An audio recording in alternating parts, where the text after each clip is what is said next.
Olá pessoal, bem-vindos a mais uma aula de Direito Administrativo 3. Depois de uma semana de descanso, nós estamos de volta para estudarmos ou continuarmos estudando o processo administrativo. Vocês já conheceram o conceito de processo administrativo, já estabeleceram as diferenças entre o processo administrativo e o processo judicial, e a partir dessa aula nós vamos falar sobre os princípios e vamos começar o estudo do processo administrativo no âmbito federal, ok? Então vamos lá. Princípios que norteiam o processo administrativo. O primeiro desses princípios vocês já conhecem muito bem, que é o princípio do devido processo legal. O devido processo legal, ele consta a sua previsão do artigo 5º, inciso 54 da Constituição de 88, e significa que toda a tramitação do processo, ou em todas as fases, todos os procedimentos que existem dentro do processo, devem seguir aquilo que consta de lei ou de regulamentação específica. Significa que não há margem para que aquele que conduz o processo administrativo deixe de observar os ditames legais ou os ditames regulamentares. O segundo princípio é o princípio da oficialidade. E o princípio da oficialidade está previsto no artigo 29 da Lei 9784, que é a Lei do Processo Administrativo Federal. O artigo 29 da Lei 9784 estabelece o seguinte: as atividades de instrução destinadas a averiguar e comprovar os dados necessários à tomada de decisão realizam-se de ofício ou mediante impulsão do órgão responsável pelo processo. Então, o que significa o princípio da oficialidade? Os atos de instrução e os atos decisórios, eles são tomados de ofício ou mediante impulsão do órgão responsável pelo processo. Então, tudo é decidido, tudo é impulsionado por ato da própria administração pública, por ato do próprio servidor ou da autoridade responsável por aquele processo administrativo específico, sem prejuízo do direito dos interessados de propor atuações probatórias. Então, a regra da oficialidade, ela só se excepciona caso se admita a participação da parte, claro, no processo administrativo de natureza litigiosa, naquele em que há um litígio, há a possibilidade da parte atuar de forma probatória ou propor instrumentos probatórios para a solução daquele litígio administrativo. Então, a regra, pelo princípio da oficialidade, é que o servidor ou a autoridade ou o órgão responsável por aquele determinado assunto na administração é que vai cuidar da instauração, do desenvolvimento, aí envolvida a instrução e os atos decisórios do processo administrativo, sem a participação da parte. Claro que é reservada à parte a possibilidade de propor atuações probatórias para a solução daquele litígio, mas a impulsão do processo independe da vontade da parte. É uma responsabilidade administrativa na qual cabe aos administradores atuarem e decidirem por si mesmos, e eles não vão se limitar àquilo que as partes alegam, mas eles detêm toda a competência pelo princípio da oficialidade de perseguir a verdade do processo administrativo e assim alcançar a solução para aquele litígio, no caso dos processos administrativos litigiosos ou dos outros tipos de processo. Eles vão alcançar o objetivo daquele processo administrativo por si mesmos. E isso é diferente do processo judicial, porque no processo judicial o Estado juiz é provocado pelas partes, que aí sim vão instaurar um processo para a solução daquele litígio específico. Na administração pública, através do processo administrativo, as partes, elas não provocam da administração pública necessariamente a instauração de um processo administrativo. A autoridade administrativa, ela deve de ofício instaurar um processo administrativo se ela considera necessário. Então, é atribuição da autoridade a instauração e o desenvolvimento do processo administrativo. E cabe à parte, no caso do processo administrativo litigioso, participar da solução dessa lide, participar da solução desse litígio, caso autorizado pela administração, caso autorizado pela autoridade competente. Então, em princípio, cabe à autoridade administrativa competente determinar alguns atos de ofício, como a instrução probatória, vistorias, inspeção, adoção de diligência, tudo que seja necessário para a conclusão daquele processo administrativo específico, ok? Terceiro princípio aplicável, que vocês também conhecem, é o princípio do contraditório e da ampla defesa, está lá no artigo 5º, 55 da Constituição de 88.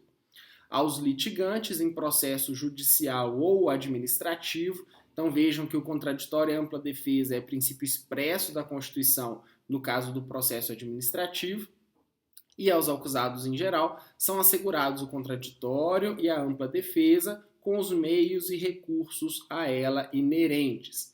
Mas vejam, nós falamos de contraditório e ampla defesa quando existem partes que se opõem em um determinado litígio. Se não existem partes que se opõem em um determinado litígio, nós não temos que falar em contraditório e ampla defesa. Então, por exemplo, no caso de um inquérito policial, no caso de uma sindicância administrativa, trazendo aqui para o processo administrativo, a sindicância, assim como o inquérito policial, o inquérito civil, eles não opõem partes porque eles são atos meramente investigatórios ou investigativos. Então, eles vão investigar um determinado assunto, um determinado fato que ocorreu na realidade sensível e que, posteriormente, vão dar margem para a instauração de um processo administrativo que vai contemplar o contraditório e a ampla defesa. Nós vamos aprender nas próximas aulas o processo administrativo disciplinar e vamos ver que o processo administrativo disciplinar ele é antecedido por uma sindicância. E na sindicância não necessariamente há instauração do contraditório e da ampla defesa. O contraditório e a ampla defesa ficam reservados à tramitação do processo administrativo disciplinar, que aí sim deve contemplar o que as partes vão dizer naquele litígio. Então, quanto ao contraditório e ampla defesa, primeira observação: para que exista contraditório e ampla defesa, é necessário um litígio. Então, só vai haver contraditório e ampla defesa nos processos administrativos litigiosos, aqueles que têm interesses conflituosos e que vão resultar numa decisão da administração. Lembrando que a administração pública é parte e é julgadora do processo administrativo, ok? Então, por exemplo, no inquérito policial, no inquérito civil e na sindicância, não vai haver contraditório e ampla defesa, porque é mera investigação que vai pode resultar, melhor dizendo, num processo administrativo ou num processo judicial, no caso dos outros inquéritos, que aí sim vão contemplar o contraditório e a ampla defesa, ok? Ainda dentro do contraditório da ampla defesa, a parte pode, claro, no processo litigioso, a parte pode se fazer representada por advogado. Mas o advogado no processo administrativo não é necessário para que aquele processo tramite de forma regular. Então, no processo administrativo, a parte pode se fazer representada por advogado, desde que constituído por instrumento particular, constituído por mandato. E caso ele prefira organizar sua defesa ou organizar os atos do processo que são de sua responsabilidade por si mesmo, o advogado, então, não é essencial. Ele pode escolher se ele vai ou não ter um advogado. Portanto, é uma faculdade o advogado no âmbito do processo administrativo. Agora, essa situação de não ter advogado não se confunde com a necessidade de ter um defensor dativo no processo administrativo, caso a parte não seja localizada ou caso a parte seja revel. Então, por exemplo, no processo administrativo disciplinar instaurado pela autoridade pública contra um determinado servidor, Esse servidor é revel, ou seja, ele não comparece aos atos do processo administrativo quando regularmente notificado para participar. A autoridade administrativa, aí sim representando o Estado, vai nomear um defensor dativo que vai representar os interesses daquela parte no âmbito daquele processo administrativo específico. Então, não vamos confundir a participação do advogado, que é facultativa, a necessidade de apresentação de defesa, seja pela própria parte ou seja por um defensor dativo que é nomeado pela autoridade que conduz aquele processo administrativo. Vou dar para vocês um exemplo. Aqui na Prefeitura de Viçosa, nós temos diversos processos administrativos disciplinares contra servidores e ex-servidores. No caso de uma das partes ser revel, nós nomeamos a autoridade que é presidente da comissão de processo administrativo, nomeia um defensor dativo, normalmente outro servidor, que vai proporcionar a defesa daquele que é investigado no âmbito do processo administrativo disciplinar. Veja que não é necessário que seja advogado, não é sequer defensor público, como ocorre na maioria das vezes no processo judicial. Estamos falando de outro servidor que vai fazer as vezes de defesa daquele servidor que é investigado no âmbito do processo administrativo. Ok? Então é necessária a participação de um defensor dativo no caso de revelia. Outro importante princípio, quarto princípio da aula de hoje, é o princípio da publicidade. O princípio da publicidade, pessoal, está consagrado no caput do artigo 37 da Constituição de 88 e é um dos princípios norteadores da administração pública. Então, trazendo o princípio da publicidade para dentro do processo administrativo, significa que o Estado deve dar divulgação suficiente aos atos que são praticados dentro do processo administrativo, seja ele para as partes, seja a contemplação da publicidade para as partes que fazem aquele litígio, ou para toda a coletividade através das publicações resultantes daquele processo administrativo. Então, suponhamos que a vigilância sanitária do município de Ubá, por exemplo, na vigilância sanitária tramita um processo administrativo que visa a punição de uma determinada farmácia ou de uma drogaria por conta de alguma das faltas que o Código de Saúde do município ele prevê para os estabelecimentos de farmácia, os estabelecimentos farmacêuticos. Dentro desse processo administrativo, a parte ou a farmácia vai ter acesso, ou seja, o processo vai ser público dentro do seu interesse, do interesse daquela parte, a tudo que existe dentro daquele processo administrativo. Ele vai ser intimado dos atos que lhe são pertinentes, esses atos vão ser públicos, ele vai ter acesso a esses atos que são praticados dentro do processo, e mais ainda, quando da decisão do processo administrativo, essa decisão vai ser publicada no órgão de imprensa oficial para que haja a possibilidade de defesa daquele que é autuado como resultado desse processo administrativo, mas também por todas aquelas outras pessoas que se interessam por aquele ato que é praticado naquele momento, como os consumidores, como aqueles pacientes que vão até aquele estabelecimento e buscam acesso a essa resposta desse processo administrativo. Afinal, nós estamos diante de um assunto público, um assunto que vai cuidar da saúde das pessoas. E daí a necessidade dos atos que são praticados no âmbito do processo administrativo serem públicos. Claro que existe uma restrição a essa regra da publicidade, que é nos casos dos processos que imponham sigilo e aqueles que precisam preservar a intimidade ou o interesse social. Suponhamos que num processo administrativo, uma das partes tenha oferecido as suas contas, os seus extratos bancários e outras informações fiscais para a solução de algum litígio administrativo. Então, por cautela, a autoridade deve decretar o sigilo sobre a tramitação daquele processo, porque, afinal de contas, o sigilo fiscal foi quebrado, ainda que voluntariamente, para a solução do litígio administrativo, e não para que todas as pessoas tenham acesso àquele processo administrativo específico.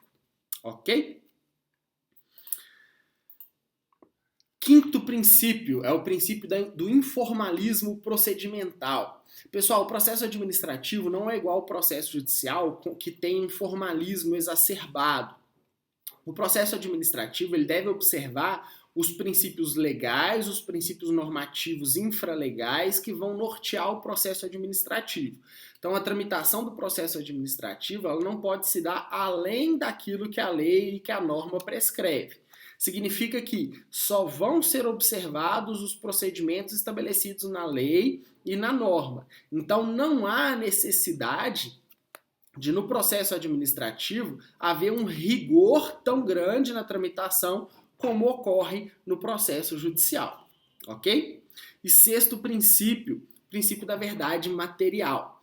O princípio da verdade material, ele se liga ao princípio da oficialidade. Porque se a administração ela tem autoridade ou ela tem competência suficiente para buscar a verdade ou buscar a solução do litígio por si mesma, buscar a solução do litígio de ofício, significa que a verdade que ela vai alcançar é a verdade sensível, é a verdade material. Diferentemente do processo judicial, onde o que se busca é que o Estado decida acerca daquela verdade que é produzida pelas partes na fase instrutória do processo, no processo administrativo, até por versar sobre direitos indisponíveis, afinal de contas estamos tratando da administração pública, a verdade que é buscada e a verdade que deve ser alcançada pela administração na tramitação do processo administrativo é a verdade material. O Estado busca ativamente a solução daquele litígio que lhe foi trazido pela parte, mas que foi instaurada pela própria administração.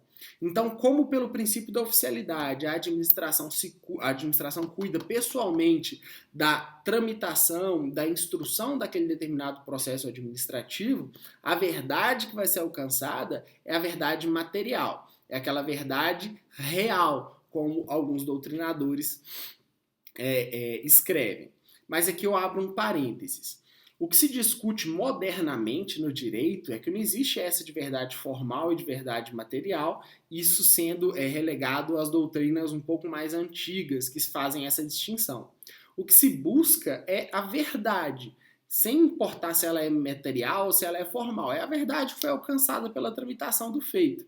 Então hoje essa discussão entre material e formal é meramente doutrinária, porque a verdade que se busca é a verdade. E aí, se a gente for pesquisar, se a gente for buscar explicar o que é a verdade em si, a gente vai perder aulas e aulas e aulas e nunca vai conseguir atingir o que é a verdade em si, porque a própria filosofia não consegue explicar o que é a verdade, ok? Então esses são os princípios que vão nortear o processo administrativo.